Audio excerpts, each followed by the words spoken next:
धर्म की, परम पूज्य आचार्य भगवंत गुरुदेव श्री विद्यासागर जी मुनि महाराज की, दादा गुरु ज्ञान सागर जी के महानतम इस समाधि दिवस की जय हो। मैं लगातार दादा गुरु ज्ञान सागर जी महाराज के बारे में पिछले 3 दिनों से लगातार बोल रहा हूँ और एक और अच्छा प्रसंग जो कि प्रासंगिक है मैं आपको सुना देना चाहता हूँ। दादा गुरु ज्ञान सागर जी महाराज से बड़े बड़े विद्वानों ने, चूँकि ये पक्की धारणा है कि जो विद्वान होते हैं वो जीवन में बहुत कम संयम ग्रहण कर पाते हैं। विद्वान इतना ज़्यादा पढ़ लिख चुका होता है कि उसको सिर्फ ज्ञान की कीमत पता होती है, चारित्र भूल जाता है। जब दादा गुरु ज्ञान सागर जी महाराज श्री ने संयम ग्रहण कर लिया, मुनि बन गए, तो मुनि बनने के बाद बड़े बड़े विद्वानों की, चूंकि वो स्वयं विद्वान थे बहुत बड़े, तो विद्वानों की टोलियां उनके पास आती बैठती और उनसे पूछती कि मुनि अवस्था को प्राप्त करके आपको क्या मिल गया, कितना बंधन है चारित्र का, इस मुनि अवस्था को प्राप्त करके आपको क्या मिला है, कुछ अपना बताइए। दादा गुरु ज्ञान सागर जी महाराज बहुत सीधी सी बात कहते हैं कि मुनि बनना एक साधन मात्र है। आपको लगता है मुनि बन गए तो बहुत बड़े साधु हो गए, तपस्वी हो गए, सिद्ध हो गए। दादा गुरु ज्ञान सागर जी महाराज कहते हैं कि मुनि बनना एक साधन मात्र है, साध्य नहीं है। साध्य तो कुछ और है, जिसके लिए हमने ये मुनि धर्म को स्वीकार किया। ये एक साधन मात्र, जैसे कोई इंस्ट्रूमेंट होता है, उन इंस्ट्रूमेंट के माध्यम से कोई भी आदमी अपने गंतव्य तक पहुंच जाता है। मैं इसको साधन से ज़्यादा कुछ समझता नहीं, आपको जो समझ में आता हो तो आप देख लीजिए। ये बात जब दादा गुरु ज्ञान सागर जी महाराज श्री ने सबसे कही तो विद्वानों की आंखें खुली की खुली रह गई। अभी तक आपकी भी ऐसी धारणा होगी, मुनि बन लिया मतलब बहुत ही पवित्र हो गए, सब कुछ पा लिया, बहुत बड़े योद्धा हो गए, सिद्ध हो गए। लेकिन दादा गुरु ज्ञान सागर जी महाराज इस मुनि जीवन को मात्र एक साधन कहते हैं। इस साधन के माध्यम से कुछ अभीष्ट की प्राप्ति करने के लिए आत्मा अनंत आगे की पर्यायों में निकल जाती है। अपनी शोधन की प्रक्रियाओं में यह एक जीवन का पड़ाव मात्र है। दादा गुरु ज्ञान सागर जी महाराज और गुरुदेव के जीवन से जुड़ा हुआ प्रसंग है बंधुओं। अच्छा लगता है तो लगता है कि बता देना चाहिए। गुरुदेव से पूछा, गुरुदेव मतलब गुरुदेव, गुरुदेव श्री विद्यासागर जी मुनि महाराज, वो दादा गुरु हैं। गुरुदेव से पूछा किसी ने कि आपको मंत्र के ऊपर विश्वास होता है। जहां आज अभी कमरे में भी ये चर्चा चल रही थी, मैंने लगा कि मुझे प्रासंगिक है, दुनिया के लोगों को बता देता हूं कि गुरुदेव से पूछा कि मंत्र के ऊपर आपको विश्वास है क्या, कि मंत्र कोई काम करता है। क्योंकि हमने तो ये पढ़ा है, मणि मंत्र तंत्र बहु होई, मरते न बचावे कोई। तो गुरुदेव बोलते हैं मंत्र के ऊपर मुझे जितना विश्वास है इतना संसार में किसी को नहीं होगा, क्योंकि उस मंत्र का ही कमाल था जो गली में घूमने वाले विद्याधर को मंत्र के माध्यम से विद्यासागर बना गया। आपको लगता है मंत्र कोई काम नहीं करते, लेकिन विद्याधर से विद्यासागर जो है वो मंच ने नहीं बनाया, गुरु ने नहीं बनाया, गुरु के द्वारा प्रदत्त किए गए मंत्रों ने बना दिया। बंधु, मंत्र से बहुत कुछ होता है। मूलाचार में साफ साफ लिखा हुआ है कि एक अच्छे शिष्य को अपना जीवन रहते अपने गुरु से क्या ले लेना चाहिए। जीवन रहते गुरु से ले लो, कुछ क्या ले लें, तो नीचे वट्टकेर स्वामी कहते हैं आगत परंपरायाम मंत्र तंत्रादि भी। मैं नहीं बोल रहा हूं, आचार्य वट्टकेर महाराज मूलाचार में कह रहे हैं क्या करो, अपने गुरु से क्या ले लो, आगत परंपरायाम मंत्र तंत्रादि भी गृहणीत। अपने गुरु से ग्रहण कर लो मंत्र और कुछ तंत्र। तंत्र का मतलब विधियां, और मंत्र का क्या है मतलब होता है, तो आचार्य कहते हैं मंत्र का मतलब जिससे आपके मन का शुद्धिकरण हो सके, जिससे आपका चित्त शांत हो सके, जिससे आपकी शक्ति ऊर्ध्वारोहण कर सके, ऐसा कोई गुरु मंत्र। मंत्र ले लो और तंत्र भी ले लो। मंत्र बहुत प्रकार के होते हैं बंधुओं। जैसे बन्ना जी का जितना भगवान का प्रसिद्ध है, ओम ह्रीम श्री अजितनाथ जिनेन्द्राय नमो नमः। इस मंत्र की माला अगर उसी पवित्र जिनबिंब के सामने बैठ कर के फैली जाती है, लोगों को पिछले 3 माह से आश्चर्यकारी लाभ मिल रहे हैं, आश्चर्यकारी लाभ। और अगला कार्यक्रम 4 जून को होने वाला है। 4 जून के बाद कार्यक्रम तो होगा, लेकिन हो सकता है हम ना रहें, क्योंकि हमारे अजितनाथ भगवान हमको यहाँ से कहीं और जाने के संकेत दे देंगे, तो वहाँ हमें जाना पड़ेगा। गुरुदेव कहते हैं कि मंत्र के माध्यम से क्या होता है। आप देखिए, तो आचार्य वट्टिकेर स्वामी ने कहा कि अपनी आगत परंपरा में अपने गुरु से कोई गुरु मंत्र ले लो। गुरु मंत्र क्या काम करता है कि जीवन में रक्षण करने का काम करता है। कुछ शांतिक मंत्र होते हैं, कुछ पौष्टिक मंत्र होते हैं, कुछ स्तंभन करने वाले होते हैं, कुछ उच्चाटन के होते हैं, कुछ विद्वेषण के होते हैं, कुछ मारण के मंत्र होते हैं। इन मंत्रों के माध्यम से संघ की रक्षा करी जाती है। इन्हीं सब मंत्रों के माध्यम से अगर कोई साधु मिलकर के अपनी आजीविका चलाता हो कि मैं तुम्हें मंत्र देता हूँ, तुम मुझे भोजन देना, तुम मुझे प्रसिद्धि देना, तुम मुझे धन देना, तो वही मंत्र जो है वो साधु की दुर्गति कराने का कारण बनते हैं। लेकिन वही मंत्र के माध्यम से जब आपके जीवन में सुख शांति ऐश्वर्य की प्राप्ति कराने के लिए कोई मुनि, सबसे पहले वो तपस्वी एक साधना करे। एक निर्गंथ गुरु को तप करने की क्या जरूरत, जब संसार ही छोड़ दिया तो फिर उसके बाद अतिरिक्त तप की क्या जरूरत। उसके बाद वो तपस्या करता है, दिन रात धधकती भट्टी के जैसे तप की अग्नि में शरीर को झोंक करके मंत्रों की माला के माध्यम से अपना परिष्करण करते हुए वो साधना के जब कई बसंत बीत जाते हैं, तब वो आपके जीवन के लिए एक शांति धारा करता है। मुख हमारा, हृदय हमारा, साधना हमारी, आगत परंपरायाम मंत्र तंत्रादि भी। आगत परंपरा से जो मंत्र और तंत्र मुझे मिले हैं, उसमें आपको निमित्त बना करके आप आ गए। महाराज घर के अंदर कष्ट है, थोड़ा सा अगर आपकी कृपा होती और शांति धारा हो जाती, साधु का भी दिल खुल गया, चलो तुम्हारे नाम की शांति धारा कर देते हैं। और एक शांति धारा का प्रभाव अभी मुनि श्री निर्मल सागर जी महाराज के मुख से आपने खुद सुना कि वो महिला शांति धारा खुद नहीं कर पाई, तो दादा गुरु ज्ञान सागर जी महाराज जी ने पंडित भूरामल की पर्याय में स्वयं शांति धारा करी, और उनके शांति धारा करने का प्रभाव मिला कि उस कन्या को पुत्र रत्न की प्राप्ति हो गई। ये मंत्र तंत्र क्या करते हैं? अपने को ऐसा लगता है कि कुछ नहीं किया जाता, लेकिन आचार्य भगवंत कहते हैं, मूलाचार में लिखा है 7 प्रकार की चिकित्सा। आप मेरी बात बहुत गौर से सुनिएगा। मूलाचार में 7 प्रकार की चिकित्सा विधान के बारे में लिखा है। सबसे पहली होती है कुमार चिकित्सा, जिसको आप लिखे यहाँ जो है कुमार चिकित्सा में आप जिसको कहते हैं चाइल्ड स्पेशलिस्ट, कि बच्चों की वह कुमार चिकित्सा होती है, वो भी मंत्र तंत्र के माध्यम से भी होती है। आगत परंपरा या मंत्र तंत्र आदि भी।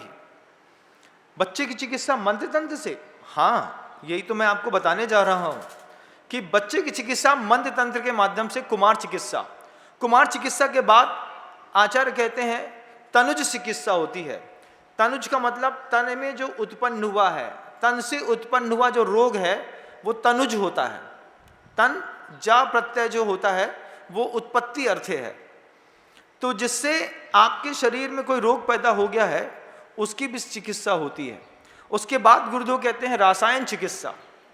तीसरी रासायन चिकित्सा क्या है कि उस रासायन चिकित्सा के माध्यम से आपके शरीर में बुढ़ापा ना आए, आपके बाल काले से सफ़ेद ना हो, आपके शरीर में झुर्रियाँ ना पड़े, तो विशेष प्रकार की रासायन चिकित्सा होती है जैन दर्शन में बंधो।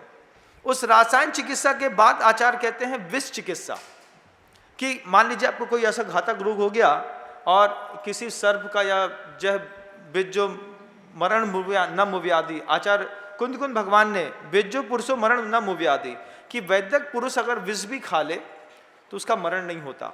विष चिकित्सा कि विष दे करके थोड़ा सा आपका जहर बाहर निकाल के आपके रोग को शमित कर दिया। उसके बाद आचार्य भगवंत कहते हैं भूत चिकित्सा। भूत चिकित्सा, भूत चिकित्सा, भूत का मतलब प्राणी भी होता है और भूत का मतलब ऊपरी बाधाएं भी होती हैं।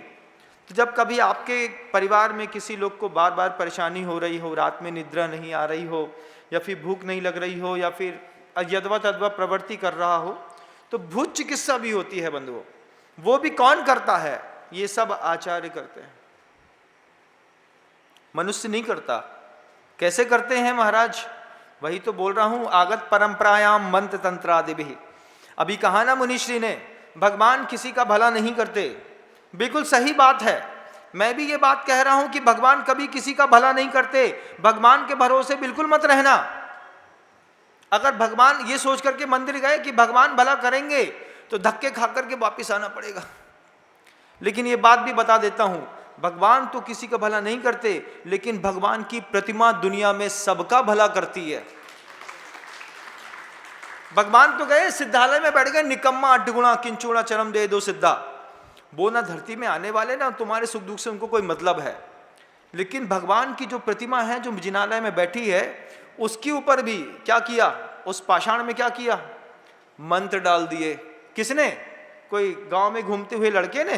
नहीं, तपस्वी मुनि महाराजों ने बरसों तपस्या करी। 50-50, 100-100 साल तपस्या करने के बाद आचार्य भद्रबाहु स्वामी ने जब नेमीगिरी जिंतूर के पार्श्वनाथ भगवान के ऊपर 5 उपवास के साथ मंत्र की स्थापना करी, उन तपस्वी मुनिराजों के मंत्र का प्रभाव था, 9 टन की प्रतिमा अधर में आ गई। आज भी जाकर के देख लीजिएगा। मैं गलत हूं तो आप आज भी जाकर के अंतरिक्ष पार्श्वनाथ भगवान को देख लीजिएगा। पट तो अब खुल गए हैं, साफ साफ दिखाई देता है, सब अधर में चल रहा है।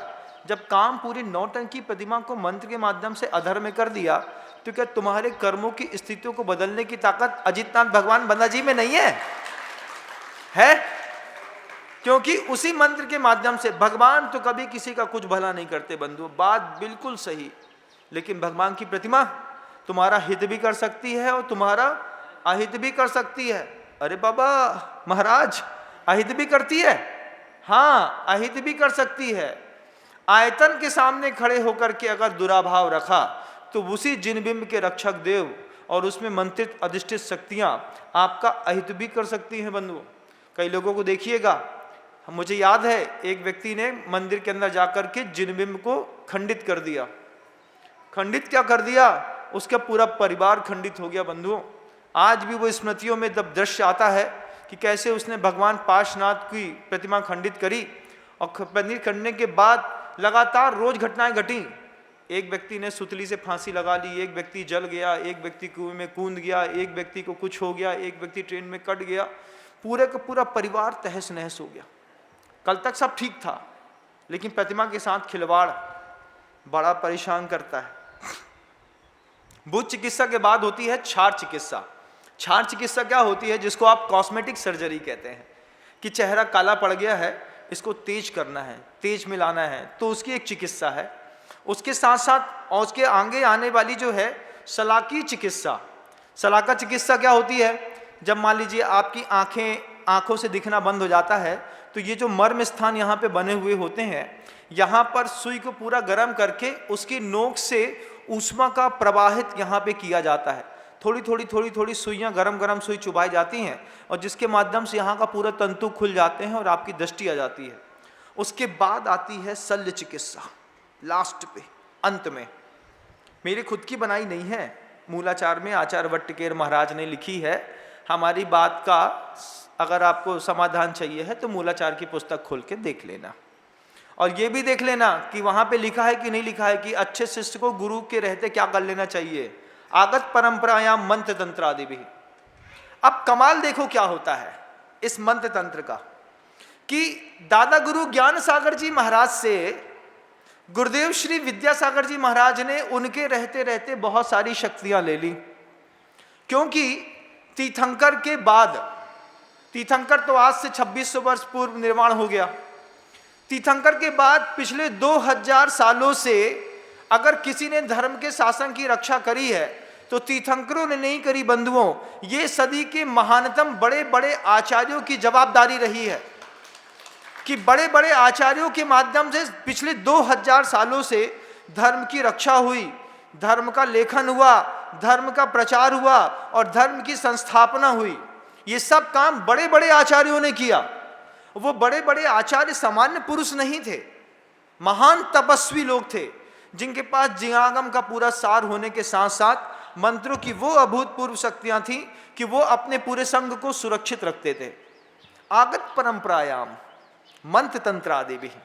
ये आगत परंपरा जो 2000 साल से आचार्यों की प्रवाहमान है, एक आचार्य ने दूसरे आचार्य को दी, दूसरे आचार्य ने तीसरे आचार्य को दी, उन्हीं आगत परंपराओं से जब दादा गुरु ज्ञान सागर जी महाराज तक वे मंत्र तंत्र के प्रयोग पहुंचते रहे और जीवन के अंतिम समय में वे सारे मनन करने वाले, उत्थान करने वाले, संवर्धित करने वाले सूत्र दादा गुरु ज्ञान सागर जी महाराज ने गुरुदेव विद्यासागर जी महाराज को दे करके सिंहासन पे बैठा करके उनका पैर पड़ के नमस्कार करके सिर्फ देह मात्र को नहीं, देह के साथ साथ आगत परंपरायाम मंत्र तंत्र आदि भी, कि देह के साथ उस सिंहासन पर अधिष्ठित उस मनुष्य की जो आकृति औदारिक शरीर दिख रहा है, लेकिन उनके अंदर जो दादा गुरु ज्ञान सागर जी महाराज ने खुद अपने हाथों से मंत्र स्थापित किए, तंत्र स्थापित किया, उनको विशुद्ध स्थान दिए, उनको पूरे ज्ञान दिया, उन सारी शक्तियों को दादा गुरु ज्ञान सागर जी महाराज ने स्वयं नीचे बैठ करके उनको नमोस्तु करके प्रणाम किया और संलेखना का व्रत लेकर के सदा काल के लिए यहाँ से चले गए। मरण और संलेखना का बड़ा खेल है। मरण के समय में संलेखना होती नहीं और संलेखना में मरण होता नहीं बंधुओं, दोनों अलग अलग बातें हैं। अब दादा गुरु ज्ञान सागर जी महाराज ने गुरुदेव विद्यासागर जी महाराज को पूरी शक्तियां देकर के चले गए। अब आपको वो शक्तियां दिखाई तो देती नहीं आचार्य के अंदर, लेकिन हम लोग को दिखाई देती है, क्योंकि आचार्य वट्टकेर महाराज ने साफ साफ कहा है आजीविका चलाने के लिए अगर तुमने मंत्र तंत्र किया तो तुम भ्रष्ट होकर के नरक में चले जाओगे। तो फिर काय के लिए मंत्र तंत्र सीखा? संघ की और कुल की वृद्धि करने के लिए, जिसमें जिन शासन के रक्षक देव शास्त्र गुरु और उनको मानने वाले, मतलब आप लोग भी, शावक शावकाओं का भी जीवन सुव्यवस्थित बना रहे, इसलिए बड़े बड़े आचार्यों ने जिन बिंबों में प्राण प्रतिष्ठा करके कुछ विशेष मंत्र फूके, कुछ विशेष मंत्र आचार्यों को दिए, कुछ आचार्यों ने कुछ विशेष मंत्र अपने अधिष्ठित प्रिय मुनियों को दिए, जिनके माध्यम से सृष्टि पर कल्याण होता रहा। और फिर उस मंत्र तंत्र का क्या प्रभाव पड़ा, आपको कमाल दिखाते हैं कि उन मंत्र तंत्र का प्रभाव हम साधु संघ में कैसा पड़ता है। किसी मुनि महाराज को बहुत घातक बीमारी हो गई। घातक बीमारी में गुरुदेव के पास जाकर के बोला कि गुरुदेव इनको ऐसा ऐसा हो गया है। आचार्य जी ने अपने मंत्र का कमाल दिखाया। मंत्र का कमाल वो सीधे सीधे तो दिखा नहीं सकते, तो वो क्या बोलते हैं, गुरुदेव सुनो, तुम 15 दिन तक लौकी और छाछ लेना और कुछ मत लेना, सब ठीक हो जाएगा। जी गुरुदेव। अब लौकी और छाछ तो सिर्फ बहाना है, उस बहाने के माध्यम से ये बड़े बड़े आचार्य, जब आपके उस स्वास्थ्य खराब है आपने बता दिया, अब बताने के बाद बड़े आचार्य ने स्वयं उस मंत्र का प्रयोग करके और संघ में इस साधु का निराकुल धर्म ध्यान, सामायिक प्रतिक्रमण, स्वाध्याय इत्यादि होता रहे, तब सीधा सीधा बोलेंगे तो तुमको जमेगा नहीं। तो गुरुदेव ने तुमको इशारा कर दिया कि तुम लौकी ले लेना, छाछ ले लेना, 8 दिन में ठीक हो जाएगा। किसी को उदर सूल की पीड़ा होती है, सिर सूल की पीड़ा होती है, उनने कह दिया गाय का घी है, 2 बूंद नाक में डालना, ठीक हो जाएगा। जैसे आयुर्वेदिक औषधियों के उपचार होते हैं, ठीक ऐसे ही मंत्र के उपचार होते हैं। वात पित्त कफ की प्रगति देख करके व्यक्ति विलासी है, भोगी है, साधक है, स्त्री है, कन्या है, पुरुष है, जवान है, जैसा वो उसकी स्थिति होती है उसको देख करके बड़े बड़े आचार्य मंत्र देते हैं। किसी को पूरे नमोकार मंत्र की माला देते हैं, किसी को ओम राम रीम रूम रोम रहस्य औषा नमः सर्विक शांतिम कुरु कुरु सहा का मंत्र देते हैं, किसी को ओम नमः का मंत्र देते हैं, किसी को ओम रीम अरहम नमः का मंत्र देते हैं। तो वात पित्त की प्रकृतियां, उसके साथ आपकी आयु, व्यय, आपकी भोग विलासता की शक्ति, आपकी योग की शक्ति, इसको देख करके बड़े बड़े आचार्य मंत्र देते हैं बंधुओं। जैसे मैं दुनिया को मंत्र दे रहा हूं अभी, ओम ह्रीम श्री अजितनाथ जिनेन्द्राय नमो नमः। ये क्या है? ये मंत्र तो सहारा है कि किसी सहारे से उस प्रतिमा की शक्ति मैं तुम्हारे जीवन तक उतार करके और तुम्हारे जीवन को संवर्धित कर सकूं। मेरे पीछे भी तो कोई बैठे हैं गुरुदेव। लोगों ने कहा, दुनिया के लोग कहे कि आचार्य श्री के संग में पहली बार ऐसा हो रहा है कि कोई साधु कलश स्थापना के माध्यम से लोगों के दुख दर्द दूर कर रहा है। तो मैं कहना चाहता हूं, क्या मेरे गुरु को पता नहीं है कि विनम्र सागर यहां पर बैठ करके ये कर रहा है? उनको भी तो पता है। उसके बाद गुरुदेव ने आशीर्वाद दिया कि हाँ स्वस्ति भवतु। अब उनका मंत्र वहां से काम करता है और मेरा मंत्र यहां से काम करता है, तब जाकर के आपका 4 जून सफल होता है बंधुओं।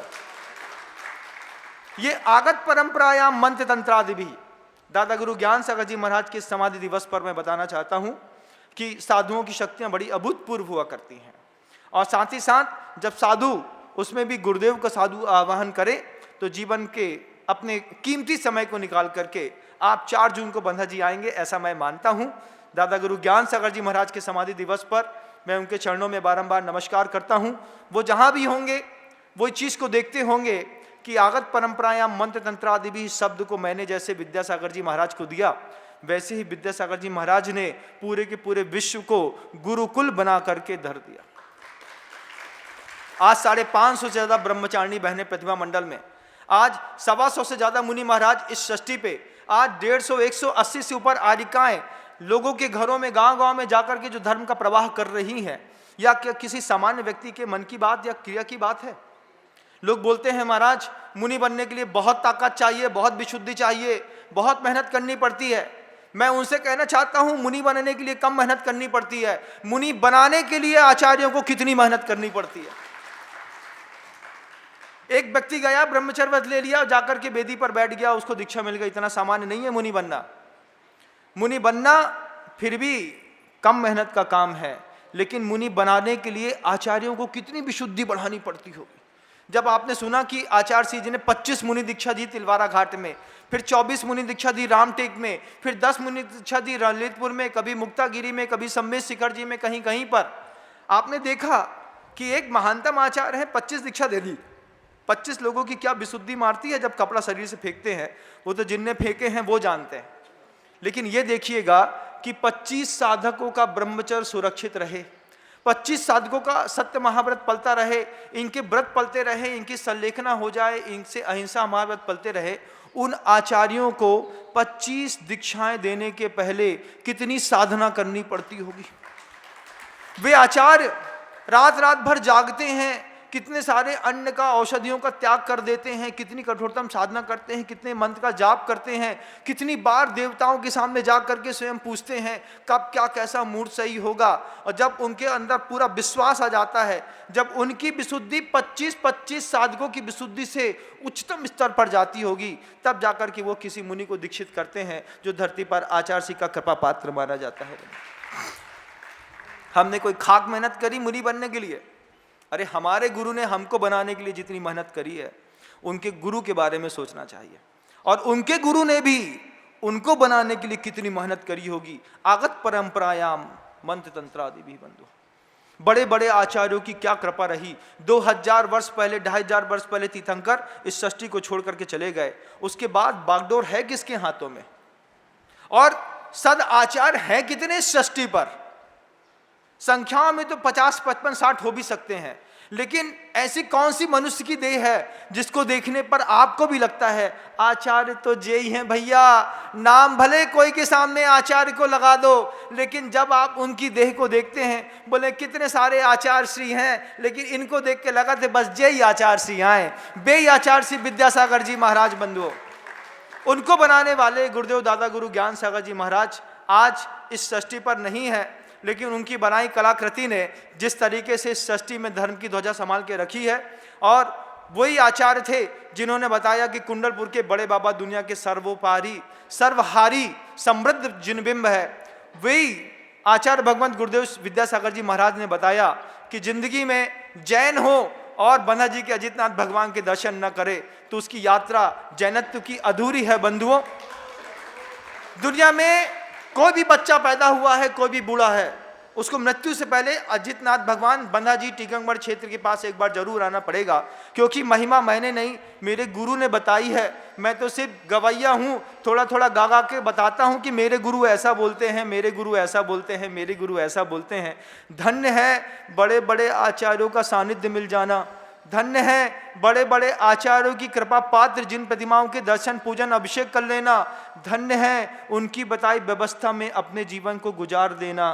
धन्य है उनके ऊपर श्रद्धा समर्पण के साथ जीवन के बसंत चुपचाप निकाल देना। बंधुओं, ये अभूतपूर्व अवसर सबको नहीं मिलता। बंधुओं, पिछले जब हमने 5 मई को कलश की स्थापना करी थी, तब 2000 आदमियों ने फिर कमाल दिखाया था। 6 अप्रैल को 3000 आदमियों की कलश स्थापना की थी और आगामी 4 जून को हम फिर 5000 से ऊपर कलशों की स्थापना करने जा रहे हैं। मैं फिर कहना चाहता हूं दुनिया के तमाम लोगों से, जिनको लगता हो कि जीवन में उथल पुथल है, जिनको लगता है कि गृहस्थी समर नहीं रही है, महाराष्ट्र में बैठे लोग अतुल काका से संपर्क कर लें। यहां आने की जरूरत नहीं है। अजितनाथ भगवान का प्रसाद उनके घर तक पहुंचाने की व्यवस्था अतुल काका ने कर दी। दिल्ली में रहने वाले लोग सराउंडिंग एरिया 150 किलोमीटर में, जिनको यहाँ पर आने की 4 जून को अनुकूलता ना बने, वो दिल्ली में रहने वाले हमारे व्रती भाई प्रदीप जी, साथ ही साथ सचिन भाई के साथ मिलकर के, स्क्रीन पर आपको नंबर दिख रहा होगा, आप संपर्क करके अपने कलश की स्थापना यहाँ पर कर सकते हैं। बंधुओं, ये अजितनाथ भगवान है और मैं थोड़ा सा डमरू बजाने वाला एक छोटा सा भगवान का पुजारी हूं। क्या होगा महाराज, मैं हकीकत बताता हूं, मैं दुनिया में कहीं भी जाकर के कलश स्थापना कर सकता हूं, लेकिन अजितनाथ भगवान के चरणों में बैठ करके कलश स्थापना करने का जो आनंद है वो दुनिया में कहीं नहीं। आगत परंपरायाम मंत्र तंत्रादि भी, कमाल डमरू में नहीं है, कमाल जिसके सामने डमरू बजाया जा रहा है और जिसके कहने पर डमरू बजाया जा रहा है, इन 2 लोगों में कमाल है। बंधुओं, ये अजितनाथ भगवान बन्ना जी की इनका एक पावन पवित्र जिनबिंब और इनकी ख्याति को पहचानने वाले गुरुदेव विद्यासागर जी महाराज, इन 2 के पावन पवित्रम आशीर्वाद की छाया के तले हम 4 जून को अपने दुख दर्द को मिटाने का एक और प्रयास करेंगे। दुनिया भर से लोग आएंगे, समुचित व्यवस्थाएं हैं, शुद्ध भोजन की अच्छी व्यवस्थाएं हैं। आप चाहे 10,000 भी आएंगे, आपको अच्छा भोजन मिलेगा, ठंडी हवा मिलेगी, शुद्ध पानी मिलेगा, अजितनाथ भगवान के चरणों में शांति धारा अभिषेक करने का मौका मिलेगा। साथ ही साथ सहस्कुट जिनालय जो यहाँ पर बन रहा है, उसमें अगर आपको लगता है कि इतनी तेजस्वी प्रतिमा के सामने हम भी अपने धन का उपार्जित धन का प्रयोग कर सकें, तो 2.5 लाख रुपए की छोटी सी राशि है। एक सहस्कुट जिनालय अजितनाथ भगवान का यहाँ पर बनने जा रहा है, उसमें आप चाहें तो 2.5 लाख रुपए की राशि के साथ अजितनाथ भगवान के बनने वाले समोषण में एक जिनबिंब की स्थापना आप भी कर सकते हैं, पुण्य का उपार्जन कर सकते हैं। बड़े बड़े गुरुओं ने 2000 वर्ष संभाला। बंधुओं, आपका 2.5 लाख रुपए जिन शासन को अगले 21,000 वर्ष तक संभाल करके धरेगा। खाया खोया बह गया वाली बात होती है घर के अंदर कि कितना भी पैसा कमा लो, सुबह कैडबरी खरीदी, शाम को एक पेप्सी खरीदी, कोको कोला खरीदिया, कभी सिगरेट खरीदी, कभी पान खरीदा, खाया खोया बह गया। लेकिन थोड़ा सा पुरुषार्थ से बचा करके अगर एक जिनबिंब बना दिया, अगले 21,000 साल तक वो जिनबिंब मिटने वाला नहीं है। बंधुओं, जब भी कोई आपके जिनबिंब के सामने नमोस्तु करेगा, उसकी पूजा करेगा, उससे सम्य दर्शन की प्राप्ति करेगा, आप किसी भी पर्याय में रहेंगे, पुण्य आपके पास तक पहुंचता रहेगा। जैसे दादा गुरु ज्ञान सागर जी महाराज कहीं भी चले जाए दुनिया में, जब गुरुदेव यहाँ पर किसी भी प्रतिमा को दीक्षित करते हैं, कभी भी किसी भी पाषाण की प्रतिमा में जिनबिंब स्थापित करते हैं, कभी भी किसी साधु को दीक्षा देते हैं, उनका 6वां हिस्सा दादा गुरु ज्ञान सागर जी महाराज को वहां पर आज भी पहुंचता रहता है। आचार्य सिंह भी बोलते होंगे, अरे मेरे हिस्से का क्या था, अगर गुरु ना होते तो क्या खाक में तुम लोग को दीक्षित कर पाता, कुछ कर पाता। गुरुदेव ने स्वयं अपने मुख से कहा है, क्या कहा गुरुदेव कहते हैं, गुरु ने मुझे, हाइको है मेरे गुरुदेव का, गुरु ने मुझे क्या न दिया। अपने दादा गुरु ज्ञान सागर जी महाराज के लिए गुरुदेव कहते हैं, गुरु ने मुझे क्या न दिया, दिया हाथ में दिया दे दिया। एक ऐसा हाथ में दिया दे दिया है मेरे हाथ में दादा गुरु ज्ञान सागर जी महाराज ने कि उससे 4 हाथ की भूमि साफ साफ दिखाई देती है।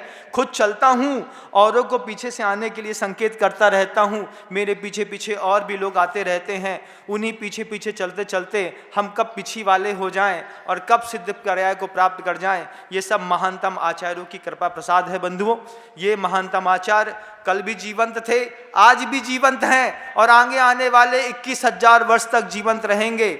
आवश्यकता है अपनी आंखों से सही और सच्चे आचार्य की खोज करने की, उनके चरणों में प्रणाम करने की, पूजन करने की, उनकी भक्ति करने की। आपको भी अगर आपकी आंखों में सच्चे सद्गुरु दिख जाए तो जीवन में जो कुछ तुम्हारे पास है दे करके कृतकृत होकर के अपनी संलेखना की तैयारी करने का प्रयास करिएगा। शब्दों को विराम देता हूँ। गुरुदेव श्री विद्यासागर जी।